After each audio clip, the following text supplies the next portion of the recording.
The idea behind this cabinet that my wife asked me to build was to get some of the makeup and blow dryers and hair curlers and who knows what else up off the bathroom countertop. And, you know, to avoid vaporized poo water living on our toothbrushes. I started this thing probably 7 months ago before I even had a channel. But I didn't finish it because I got distracted by other projects pertaining to the channel. And so since that time, the half-finished carcass of the cabinet has been lying dormant in the middle of my shop, taking up space. So at the request of my wife, the repeated request of my wife, I decided to make it a priority to finish this thing. So this is the state of things as of the start of this video. I had already cut these dovetails and the through tenons months and months ago before I even started my channel. But I could handle the sound of my wife's complaints no longer, so I decided to finish the project. I'm doing a dry fit first because you forget things over the course of months, and I didn't remember, is there some step I'm missing? So I decided to fit it up, make sure everything was copacetic. I don't need surprises here. And now I'm about to mark out these through mortises, and this is kind of a pain because this board desperately wants to move. You apply just a tiny bit of pressure with that knife, and the board wants to move, and then you have ill-fitting joints, which is what you definitely don't want. I could just do the whole mortise with a chisel or my mortiser. I decided to hog out most of the waste with a Forstner bit and then complete the joint with my chisels. My mentality when considering this project was, it's just a bathroom cabinet. So I actually toyed with the idea of using joinery that was less time consuming than dovetails and through mortise and tenons. But I just couldn't bring myself to do it. To my mind, there's just no substitute for the strength and beauty of these joints. It is a bit inconvenient while you're doing the work, but you're never going to look back and be like, man, I wish I could turn the clock back and just nail this thing together instead of cutting these gorgeous dovetails.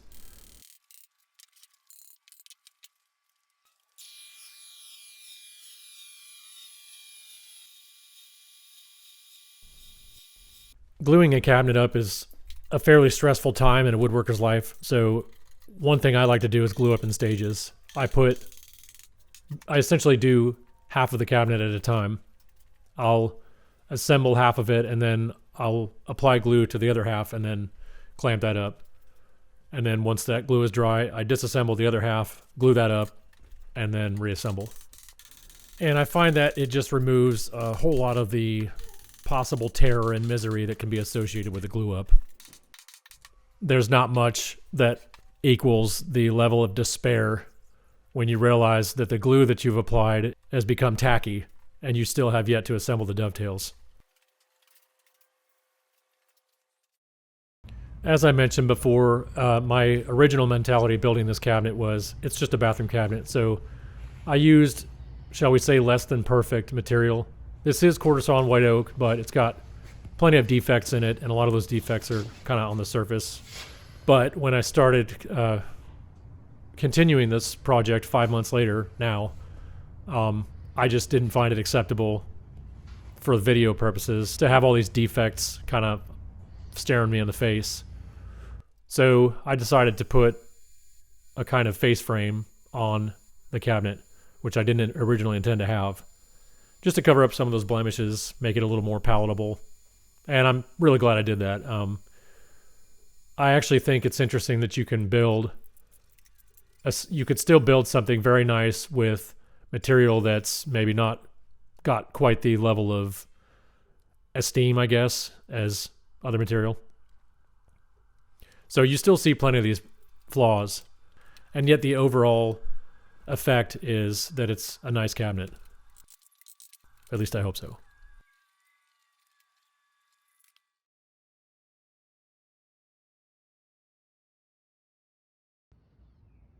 This will be the facing bottom styles of the door pieces. I'd like them to match. This piece doesn't look like much, but I think it'll be quite nice.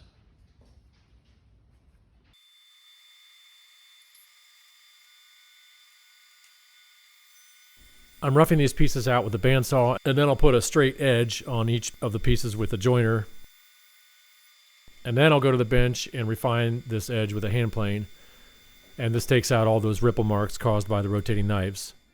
And it gives me a perfectly flat edge for registering on the table saw fence.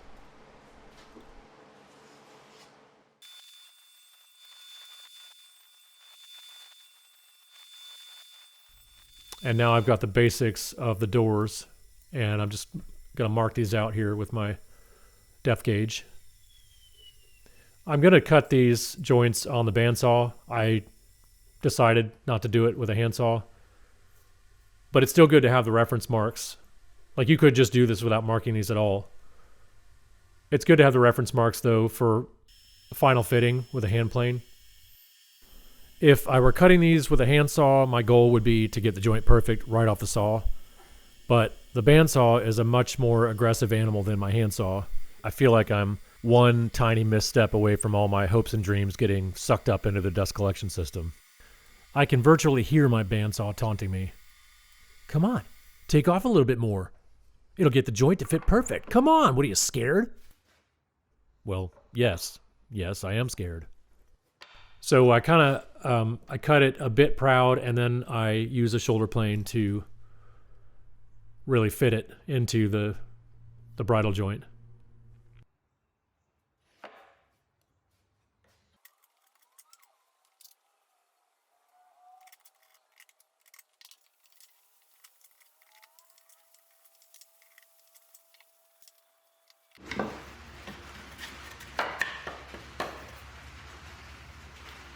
Now we're talking. Look at that.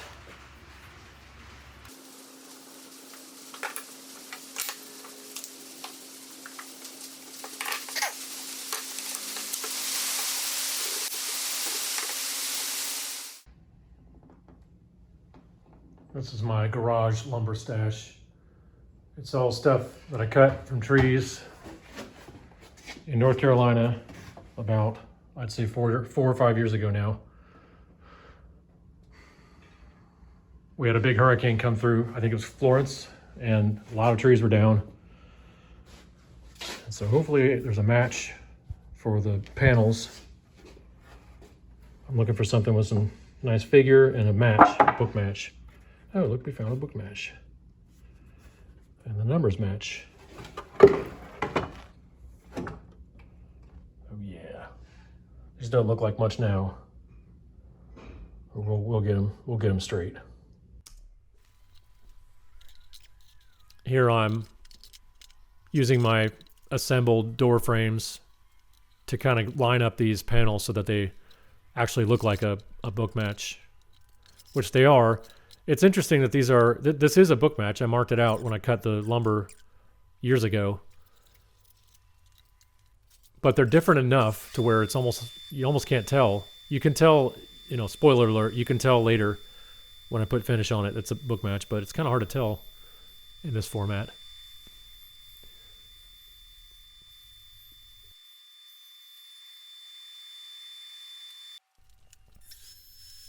I'm roughing out the rabbet around the edges of the panel on the table saw, and then I'm going to finish them off, remove all the saw marks with a little shoulder plane and also a rabbet plane. I probably could have done the whole thing with a rabbet plane and it probably wouldn't have cost me much more time since I don't have a dado blade. If I had a dado blade, you could knock these things out with no saw marks. I don't have one. Never owned one. I don't think I've ever even used one before. It's just, I don't know why, just never have.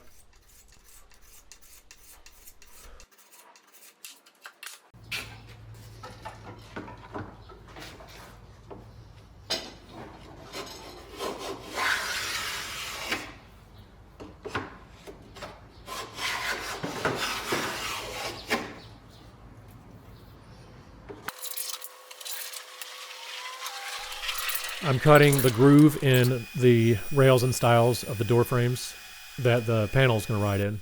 This is kind of stressful to me too. I mark out, you can see 2 marker tick marks there on the table saw insert.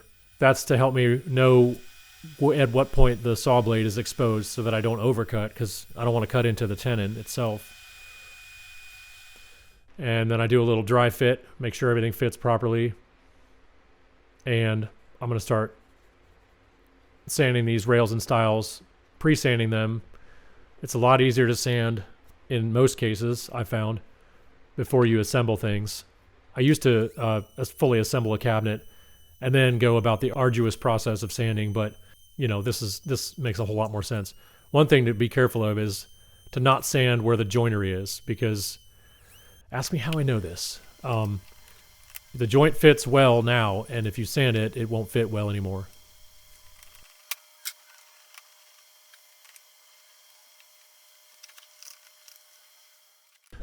Here I'm marking out the hinge locations.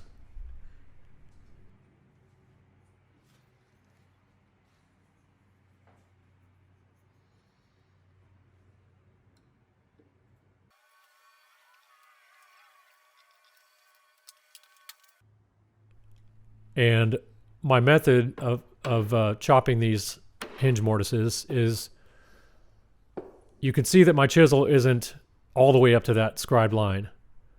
And that's because if you start chopping right on that, you know, before you remove any material, if you make a chop mark right on the scribed line, it's gonna, because of the wedging action, it's gonna push that line out, and it's gonna make your hinge loose.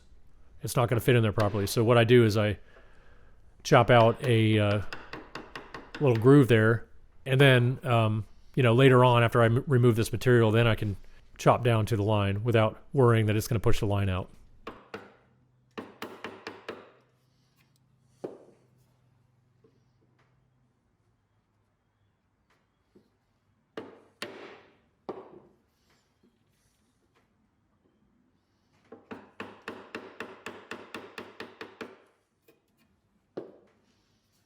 I'm just going to go ahead and use my mortise plane, which is a fantastic tool from Lee Nielsen.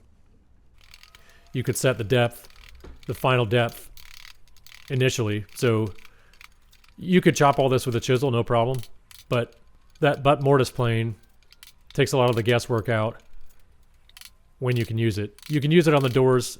Turns out later in the cabinet, I can't use it on the actual, where the hinges are attached to the cabinet, because there's just no room for the plane to get in there. But it was nice while it lasted. And here I'm marking out. I've got these doors sitting on shims. The hinges aren't actually screwed into the cabinet frame. So the doors are sitting on shims, which centers the door. So that's where the door is going to be, and then I can mark out hinge locations. And I'm going off my little tick marks that I just made and marking out the perimeter of the hinge. I can't use the butt mortise plane here because there's no room to get it in there, but that's okay. These chisels and I are old friends. I remember when I first bought them, it was probably around 1996 or so. They cost me close to a month's pay, I remember that. I'd save up and buy hand tools one at a time, maybe one every 2 months or so. I was in Germany at the time, so it might take a month for a tool to arrive from the time that I ordered it. But I can still remember the feeling of anticipation as I waited for each tool. And then you open up the box and there's this beautiful work of art in there, and I would sit and run my hands over it, just dreaming about all the cool stuff I was going to make in the years to come. So here I'm going to fit these doors up for the first time, and I'm going to see how much of the door needs to be removed with a hand plane to get it to fit in that opening properly. And actually, not much. I use a grease pencil to kind of mark out what needs to be removed. But not much. I'm stopping short at the end there because I don't want tear out in that end grain. So I'll take a couple strokes almost all the way down, and then I'll turn around and come in from the other direction. Probably take, I don't know, 8 or 9 total strokes off here.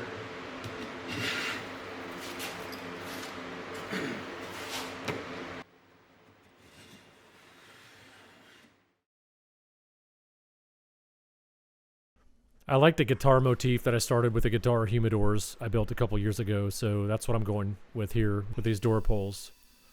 I'm just about to make one of the two big mistakes of this project, and you'll see it in a minute.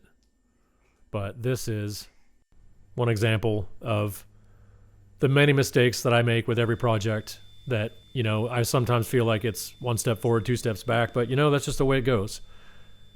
The ideal is that you get to a point where you don't make as many mistakes. And I suppose that's true for me. I don't make as many as I used to, but man, when I make a mistake, sometimes makes you question your life choices. I'll put it that way. And the thing is, if you're taking chances with each new project, which I highly recommend, that's how you get better quickly. You're going to make these mistakes and you just got to get good at overcoming them. I mean, I'm saying this at the same time as I can recall collapsing in the fetal position and crying about it. But my advice would be just kind of roll with it. I mean, it's the natural order of things. And the more adept you get at overcoming these things, and the more you realize that this is just part of the process, then I think the more at ease you can be with the idea of making stupid mistakes.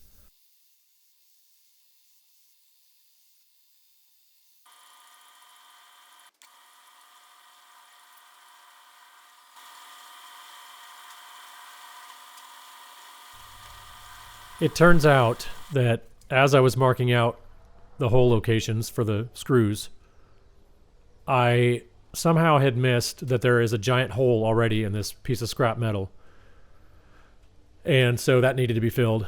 I could just make a new metal part, but it's a pain. So I just welded it up. Problem solved. Used a little die grinder, air-powered die grinder to smooth it down. And then I remarked the holes, and I drilled them, and then I tapped them.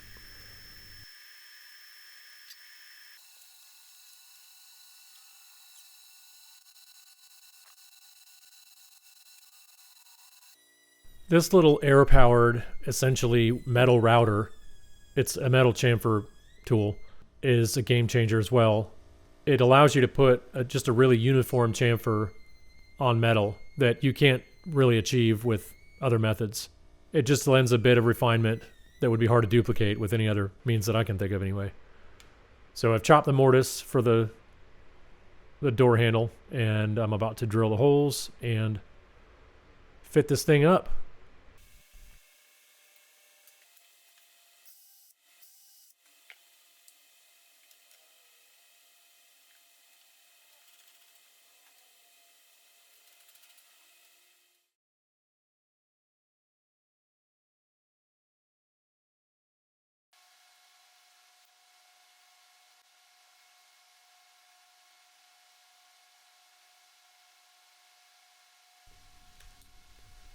I think it's worth dwelling a little more on the whole making mistakes concept, because we get so down on ourselves sometimes for making them, or we don't even start projects because we're afraid of making them. I guess I should be saying that I get down on myself for making them, even while knowing how silly that is. You can relate it to professional musicians as well. The really great musicians are very, very good at concealing the very human errors that they make in the course of a gig or whatever. And I think it's the same with woodworkers. I mean, yes, I lament the fact that I spend half my time fixing errors, but it's actually a really good way to become a very skilled tradesman, is to have to overcome these difficult situations that might seem hopeless at first. When I go see some musical legend, what I'm actually observing, among other things, is someone who's masterful at transforming his own mistakes into attributes.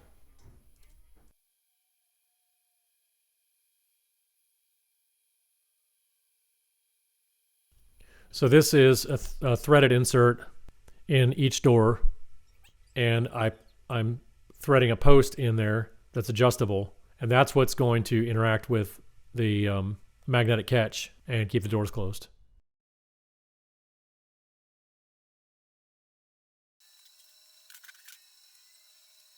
So here I am making the back of the cabinet, and I toyed with the idea of using a different material like pine. I like the contrast of pine with oak. But I decided to make the whole cabinet in quarter sawn white oak. So my plan is to get these pieces to size, and these are, it's back material, so there's all kinds of defects in there, beetle tracks and other defects. This is all lumber that I cut years ago, and there's a lot of waste in a given log, but there could be a lot less waste if you're willing to kind of compromise your expectations, I guess, a little bit. Not every piece has to be pristine. So you can see these flaws. I'm going to tongue and groove each of these pieces with a hand plane, and I'm very, very carefully marking out which side gets a tongue and which side gets a groove. You don't want a piece with two tongues on it. That would be unfortunate. You could do this any number of ways. I mean, you could do it on a router, you could do it on a table saw, and I do that sometimes. But this tool, this hand plane, I've never seen it anywhere else but offered by Lee Nielsen. This thing is just such a pleasure to use. It does both the tongue and the groove. It's essentially fail-safe. I mean, you can't, as long as you adhere to one or two little rules, you can't go wrong with it. It puts a finish tongue and a finish groove on the surface, and there's no further fitting required. I enjoy a bit of slave labor every now and then. You helping me out, buddy? You helping me out? So I'm nailing the back directly to the cabinet, which is a traditional way of building a cabinet. I didn't film it, but I put an initial coat of a homemade mixture of turpentine, beeswax, and Danish oil on there for the coloring, and also it adds protection. And now I'm spraying lacquer because I actually don't like the finish that spray lacquer results in, but I wanted the protection. This is, this cabinet is going in the bathroom, the most humid place in the house. So, you can't keep any wood, no matter how much finish, even paint that it has on it, from absorbing moisture, but you can slow it down. And so that's the intent here.